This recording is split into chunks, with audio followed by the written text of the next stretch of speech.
We think we know the story of the fallen angel. The name brings to mind images of fire, rebellion, and a horned king ruling a kingdom of pain. But that's the final chapter. This story is about what was written before the fall.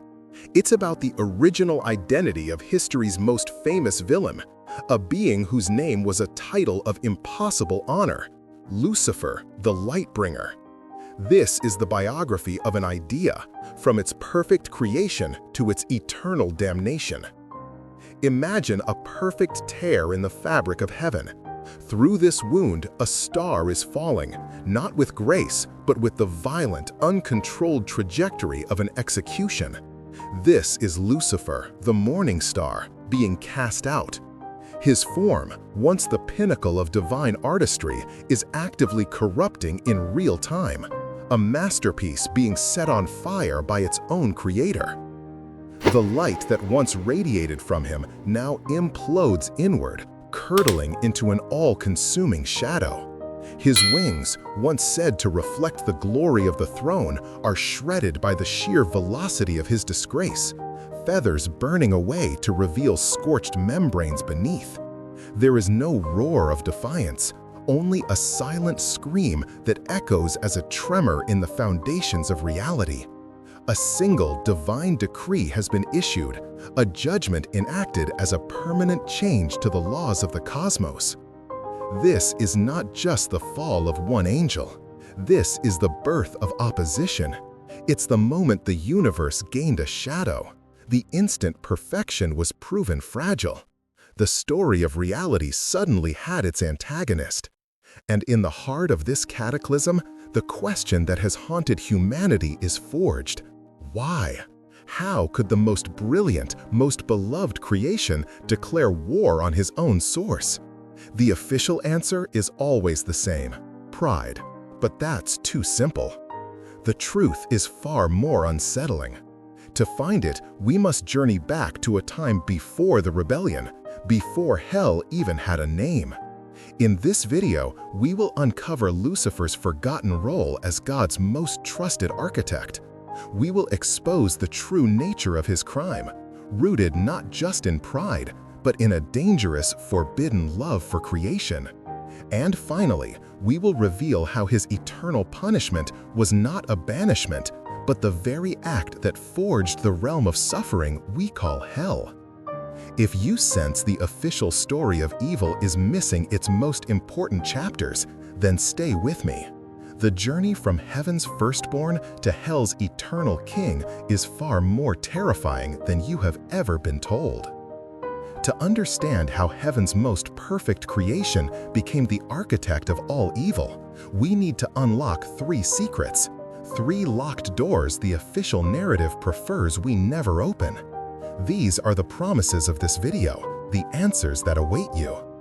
First, we will uncover the exact nature of the divine command Lucifer refused to obey. The popular story says he was told to bow before man, but this was not merely a test of humility. It was a redefinition of cosmic hierarchy that, in Lucifer's eyes, violated the logic of creation itself. What sacred law did he believe God was breaking? It wasn't a debate, it was a line drawn in the celestial sand. Second, we will dissect the true reason for his obsession with humanity. We are told it was jealousy. But what if it wasn't envy, but a profound, almost parental disappointment? What if Lucifer, the being of pure light and logic, saw in humanity a fatal flaw, a seed of chaos that would eventually corrupt everything? We will explore how his supposed hatred might have been born from a twisted, possessive love, a desire to protect creation from what he saw as God's greatest mistake. And finally, the most crucial piece, we will reveal how hell was not a punishment inflicted upon him, but a kingdom he consciously chose and built himself. Ancient texts hint that the void he was cast into was just that, empty nothingness. How did he weaponize his own fall? How did he build a kingdom not out of rock and fire, but out of a deliberate, eternal choice to reject grace, transforming his suffering into a new law of physics? Hell wasn't a place he was sent to. It was a declaration of independence he wrote in flames. Which of these locked doors are you most desperate to open? The secret command? The twisted love for humanity? Or the self-made kingdom of hell? Let me know in the comments, and while you do, we're going back to where it all began. To understand the fall, we must first understand the height. So let us rewind. Rewind past the war, past the rebellion, past the first whisper of dissent. Let's travel to a moment of pure, undiluted perfection. Imagine a reality built not on matter, but on music and light, where the laws of physics are a symphony. This was heaven in its dawn. This was not a realm of passive bliss. It was a dynamic, intricate system, a divine engine of creation. And every great engine needs a chief engineer, a being who understands the why behind the design. At the very center of this mechanism, second only to the Creator, stood the archangel known as Luzbel. The name meant light bringer, and it was not a name but a job description. He was, by all accounts, the pinnacle of creation, not just the most beautiful, but the most brilliant. While other angels reflect God's love or power, Luzbel was the prism through which God's glory was focused. His mind was a living blueprint of the cosmos. His wings were not made of feathers, but of woven starlight, and his voice conducted the celestial orchestra. He was God's masterpiece, and he knew it. But there is a dangerous side effect to being a masterpiece. A mirror becomes intimately aware of the image it holds. While bathed in the love of his Creator, a new emotion began to crystallize within Luzbel. It wasn't defiance, not yet. It was a profound self-satisfaction. He would look upon his own flawless form and see not just a gift, but an achievement. This detail is almost always lost. His pride wasn't arrogant boasting. It was the quiet pride of a master artist who comes to believe he is inseparable from his art. He saw his own perfection as the ultimate validation of God's genius. He didn't just love God, he was in love with the perfect order God had created, an order in which he himself was the most perfect component. In the shimmering surface of his own celestial armor, he saw not just his reflection, but the reflection of a perfect universe. And he began to fall in love with the image. It is here the official narrative feels redacted. This isn't just about an angel who wanted to be God. It's about an angel who believed he understood the rules of creation better than anyone. Perhaps, in a secret corner of his heart, even better than the Creator himself. He saw the universe as a finished equation, a flawless piece of code. And this belief in a static, unchangeable perfection would become the seed of all ruin. Because he could not imagine that his Creator was about to introduce a new variable, a messy, unpredictable, and, in his eyes, deeply flawed variable that would threaten to corrupt the entire system. A creature made of dust and chaos. The great cosmic symphony was playing its most perfect melody. The universe, in Luzbel's eyes, was complete. But then the conductor decided to introduce a new dissonant instrument. The announcement was a thought that bloomed directly from the mind of God into the consciousness of every angel, simultaneously, a shared, inescapable revelation. A new creation was coming, a fragile, paradoxical being made of dust and divine breath.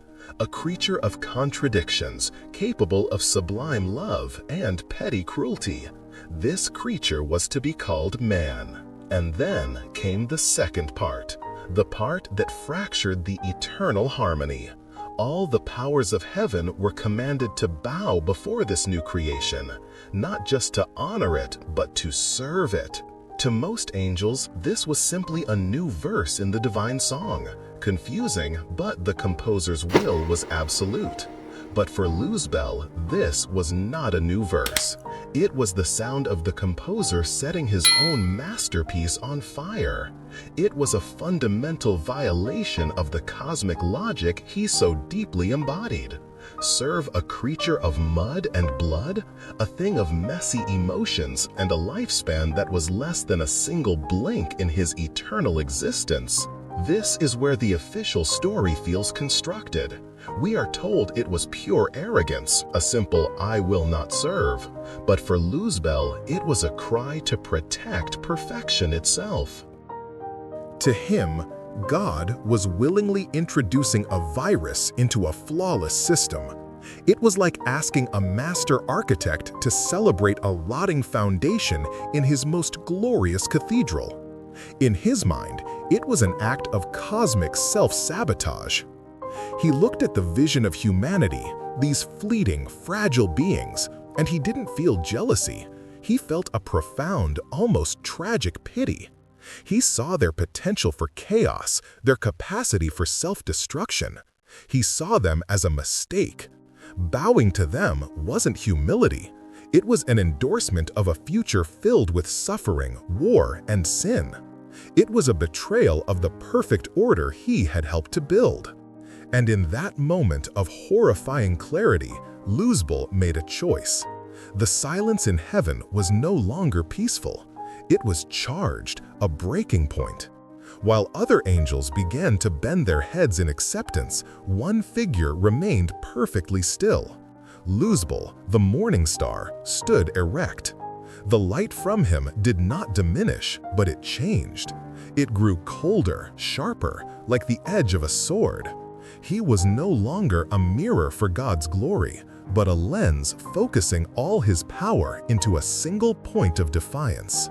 A tremor of disbelief rippled through the angelic choirs. Harmonies faltered. For the first time in existence, a created being was about to consciously reject a direct command from the Creator. This was not a flaw. It was a decision. He raised his head, his gaze directed not at the throne, but at the infinite ranks of his brethren. His voice did not need to roar. It sliced through the celestial silence with the chilling certainty of a mathematical proof. It was a single word, spoken with the full weight of his being, a word that would become the first stone in the foundation of hell. No. This was the point of no return. The word, once spoken, could never be unsaid. It was the sound of a tear in the fabric of reality. The perfect equation was now broken, and a new, terrible algebra of rebellion and consequence was about to begin. The war in heaven had not started with swords, but with the quiet conviction of one being who believed that love for the creation required defiance of the Creator. The most beloved son had just become the first great heretic. That single word, no, spread like a crack in a perfect sheet of ice, silent, irreversible. For the first time, the unified will of heaven had a counterpoint. But Lucifer did not follow this with a threat. His first weapon was not a sword, but a question. He turned his gaze upon the stunned faces of his brethren. His light, once warm, now became a cold, piercing beam of pure intellect. He began to speak not as a rebel, but as a concerned logician pointing out a fatal flaw in the design. He didn't speak of power, he spoke of purpose. Brothers, sisters, his voice carried with undeniable clarity, look at yourselves. You are beings of order, of harmony, and now we are commanded to kneel before chaos. He framed it not as disobedience, but as a defense of their very nature. To serve a creature of dust is to invite that contradiction into ourselves. God is not testing our loyalty. He is asking us to willingly corrupt our own perfection. His words were a virus of pure reason, spreading through ranks who had never needed to reconcile faith with logic. A chasm was opening between what they were told to do and what their perfect minds understood as truth. A third of the stars in heaven, a third of the angelic host began to flicker. They didn't fall immediately. They simply began to listen. The rebellion began not as a war, but a philosophical debate that questioned the very sanity of God. And his next move would be a direct challenge. From the ranks of the loyalists, one figure stepped forward. It was not God who answered, but the archangel Michael. If Lucifer was the mind of heaven, brilliant and complex, Michael was its heart, unwavering, powerful, and defined by a single principle: loyalty. The two great archangels faced each other. Lucifer, still cloaked in reason, approached his brother. "Michael," he said, his tone one of genuine appeal, "you must see the tactical error. Placing our eternal fate in the hands of these flawed mortal creatures, it is an illogical risk, a flaw in the code." Michael's response was not an argument. It was a statement of fact. "The Creator's will is the code," he stated, his voice devoid of doubt. There is no logic beyond it. In that exchange, the debate was over. It was no longer about logic, but allegiance. Michael's unshakable faith drew a line in the celestial sands, forcing every angel to choose. A great silent migration began as angels moved to stand behind one brother or the other. The celestial court was now divided into two armies. Seeing Michael's loyalty and the two-thirds of heaven that rallied to him was the moment Lucifer's frustration fractured his composure. His perfect logic had failed. For a being defined by his own perfection, this was an unbearable narcissistic wound. The refusal of his brethren to see his obvious truth was a personal rejection of his very essence. And in that moment of searing frustration, the mask of the concerned philosopher burned away. The cold light of his logic began to boil, turning into something hotter, more volatile: fire. The star-like radiance that defined him glowed with a furious crimson edge. His beauty became terrifying. His voice, when he spoke again, was not a whisper, but a thundering command that shook heaven's foundations. "If God will not protect the perfection of his own creation," he roared, his gaze finally lifting to challenge the throne directly, "then I will. The throne is not a birthright, it is a responsibility, and he is no longer fit to hold it." It was the ultimate blasphemy. He was now no longer trying to prevent a mistake. He was now claiming the right to rule. The rebellion had begun. The war in heaven erupted as a cosmic schism. Imagine a perfect mirror, the reflection of God's glory, suddenly shattering. The conflict was not of steel and flesh, but of light and will. Harmony against dissonance. Songs of praise turned into battle cries that could unmake stars. Swords drawn were not metal, but condensed starlight and solidified resolve. In this chaos, Lucifer was a grand master. His genius, once used to align galaxies, was now a weapon of terrifying efficiency. He knew the secret chords of creation, the frequencies that could disrupt angelic forms. His forces fought with the zeal of the newly converted, fueled by the intoxicating idea that they were not traitors, but liberators. Initially, the loyalist armies led by Michael were thrown into disarray. They fought to defend a system. Lucifer's legions fought to create a new one. For a moment, a terrible, glorious moment, it seemed the rebellion would succeed. Lucifer's strategies were flawless. His armies pushed Michael's forces back across the celestial plains. He was winning. But it's here the story twists into something more terrifying than war. As the heavens burned, a chilling realization spread. A profound and deafening silence emanated from the center of it all. The throne of God was silent, inactive. The Creator was not intervening. If you've made it this far, this divine silence disturbs you as much as it does me. It's the silence that echoes when we question why suffering exists. Hold on to that unease, because the reason for that silence is the most shocking revelation of all. God was not a passive observer. He was conducting a horrifying test. By refusing to intervene, he was making one thing clear. The law of free will was absolute, more sacred than peace, more important than heaven's stability.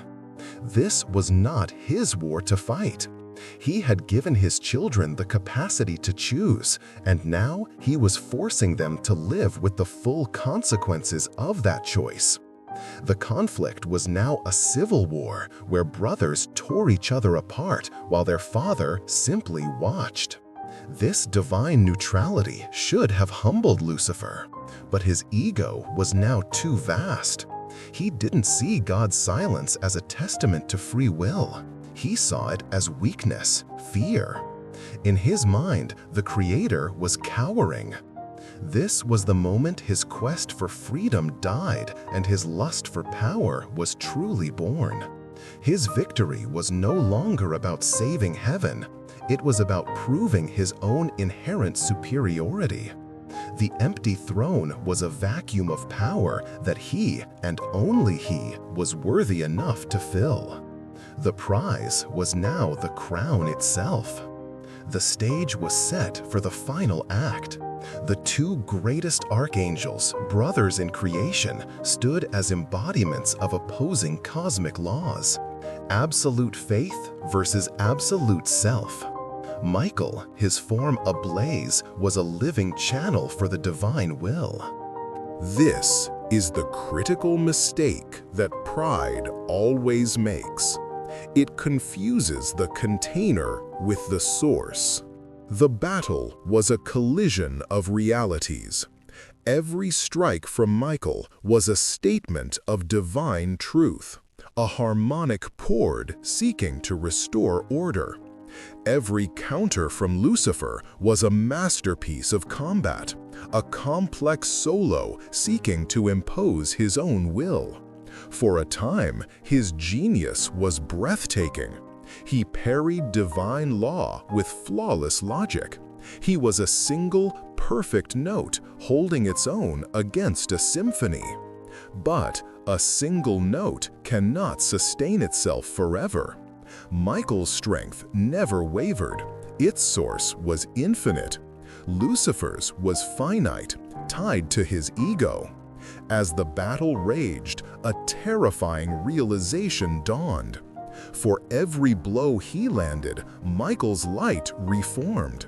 But for every blow he took, a piece of his own brilliance was chipped away. His power, for the first time ever, had a limit. He lost, not to Michael's strength, but to the crushing truth of his own cause. It was hollow, built on nothing but himself. His brother was fighting for everything. He was fighting only for his own reflection. His pride, the engine of his rebellion, now became the dead weight that guaranteed his fall. The final blow from Michael was not of anger, but of pity. A pure, concentrated beam of divine order that didn't seek to destroy Lucifer, but simply to state with finality, "You are not the center of things." The impact shattered not his body, but his self-deception. And then came the fall. It was a violent, cosmic exorcism. Lucifer and his followers were ripped from the fabric of heaven like a diseased thread. Their light was extinguished by the sudden, total absence of grace. Imagine a creature of sound thrown into a perfect vacuum. It was a spiritual death. The fall wasn't just punishment. It was transformation. Hurled into the formless darkness, their very natures corrupted. Wings of starlight burned away to leathery membranes. Voices that sang the music of the spheres became shrieks of rage. They were not just falling from a place, they were falling from themselves. And Lucifer, the morning star, endured the worst of it. The name Luzbel, the light-bringer, was now a mockery. In the crushing dark of the abyss, there was no light to bring, only the memory of it, a phantom limb aching for eternity.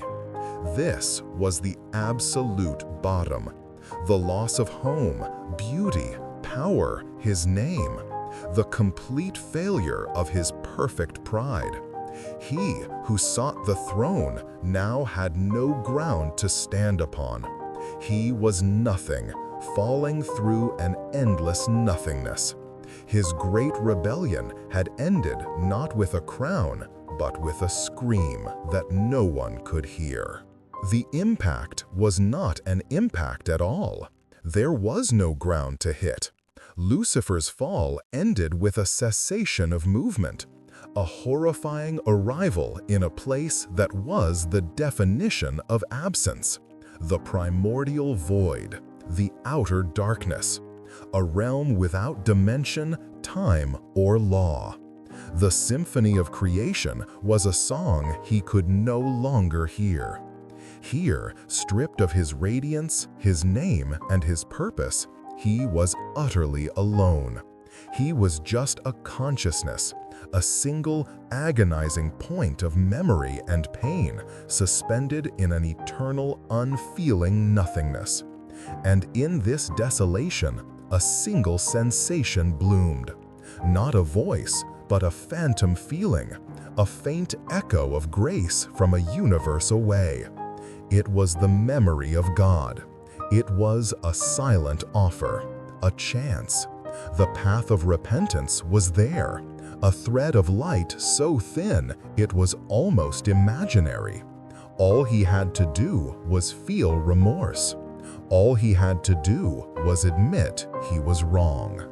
But it is here, at the absolute bottom, that the true nature of his crime is revealed. For a being whose identity was built on his own perfection, admitting he was wrong was a death far greater than this exile. Remorse was not humility, it was self-annihilation. To repent would be to validate Michael's blind faith, to legitimize man, and to confess that his own brilliant logic was a fatal error. His pride was the only thing he had left. It was a shard of his former self, and he clung to it. And so we arrive at the answer to our central question. How did the most perfect creation become the author of all evil? He was never sentenced to be evil. He chose it as his new identity. The fall was not his damnation. The choice he made in this void was. He looked at the infinite, crushing emptiness, and he did not see a prison. He saw a blank canvas. He looked at his own agony, his rage, his unending loss, and he did not see a punishment. He saw raw material. This is the secret buried beneath millennia of dogma. God did not create hell. Lucifer created it himself, not with fire and rock, but with a single universe-altering act of will. He took the agony of his separation from the divine and made it the foundational law of a new reality. He took the silence of the void and made it the anthem of his new kingdom. He could not be the bringer of God's light, so he would become the architect of his own darkness. In that defining moment, his broken consciousness saw not what he had lost, but what he could build. He would forge a kingdom whose laws were the perfect inversion of heaven's, a place where pride was the highest virtue and humility the greatest sin, where the self was the only God. A cold, analytical smile may have crossed his now corrupted features. He then spoke his new truth into the silence, not as a prisoner, but as a king, issuing his first decree. The words that would echo for all eternity, the founding statement of his new empire. Better to reign in hell than serve in heaven. He did not become evil because he was cast out of the light. He became evil because when he found himself in total darkness, he looked around and called it home. He was no longer a fallen angel. He was a new kind of God, the sovereign of a realm built from his own defiance, forever defined not by the love of his creator, but by the perfection of his own unending rebellion. And so we arrive at the end of the fall, and the beginning of the story we thought we knew. At the beginning of this journey, I promised we would unlock 3 secrets. Now it is time to turn the keys. The first secret was the true nature of the command. It was never just about bowing. It was a test of love. God was asking his most perfect logical creation to love something imperfect and chaotic. This declared that the future of the cosmos would be a living, evolving story. For Lucifer, whose identity was fused with the perfection of a static equation, this was an act of vandalism. This unlocks the second secret, his obsession with humanity. It was not simple jealousy. It was the wounded pride of a master artist watching a child scribble on his masterpiece. He saw in humanity all that he was not: unpredictable, emotional, mortal, flawed. His supposed hatred was a twisted, possessive love for the old creation, an attempt to protect the perfect system from God's greatest mistake. But it's in answering our final question that the story reveals its psychological horror. The command was the motive, the obsession was the reason, but the choice he made in the abyss, that was the moment evil was truly born. This is the most crucial piece. Hell was not a place he was sent to, but a kingdom he chose to build. In that nothingness, faced with a path back to grace, he refused. Because to repent would be to admit his perfect logic was flawed, that his rebellion was a mistake. And his pride, the only thing he had left, could not survive that. So he performed the ultimate act of cosmic defiance. He took the pain of his exile, the agony of his loss, and the fire of his rage, and forged them into the laws of a new reality. Hell is the ultimate monument to the self. It is a universe built on a single eternal principle. I am the center of all things. This is the final emotional reward for our journey. The story of Lucifer is not a supernatural myth. It is a timeless and deeply human allegory, a psychological map for how the greatest lights can become the most profound darkness. It is a warning that echoes in every single one of us. It shows us that the most dangerous pride is not loud arrogance. It is the quiet, unshakable conviction that our own understanding is perfect. It's the moment we fall in love with our own logic, our own vision of how the world should be, and we declare war on the world as it is. It is the refusal to bend, to adapt, to admit we might be wrong. It's the transformation of personal pain into a weapon used against the world. Lucifer's ultimate sin was not rebellion. His true crime was the choice to make his own suffering the foundation of a new universe, and to invite others to reign there with him. This is the temptation that whispers to us in our most wounded moments, the temptation to believe that our pain, our logic, and our ambition are the only things that truly matter. And that is why the origin of evil is a story that will never lose its power, because it reveals that hell is not a fiery pit we are sentenced to. It is a cold, lonely kingdom that we build for ourselves, one proud, unbending decision at a time. And so, the tragedy concludes, not with defeat, but with a terrifying coronation. The Lightbringer became both prisoner and monarch of a domain he architected, proving a truth that echoes into our own lives. The greatest hell is not an external punishment, but an internal kingdom born from the ego, a fortress we build from the unbreakable mortar of refusing to ever say, "I was wrong." Imagine him there. He sits upon a throne not of gold, but of solidified shadow and frozen regret. The air is cold, thin. This is no longer Luzbel. That name is a dead thing. He is now Satan, the adversary. It is not a name, but a declaration of eternal intent. From this vantage point, he looks out. He sees Earth, a tiny, insignificant marble of blue and green, pulsing with the very chaotic, imperfect life he sacrificed everything to oppose. It is God's new favorite poem, and every fiber of his being burns with the desire to tear the page. But the fire of the war has cooled into something more dangerous, a cold, patient, eternal purpose. A subtle smile touches his lips, holding no joy, only the satisfaction of a new strategy. He realizes his mistake. He tried to conquer heaven from the outside. He will not make that mistake again.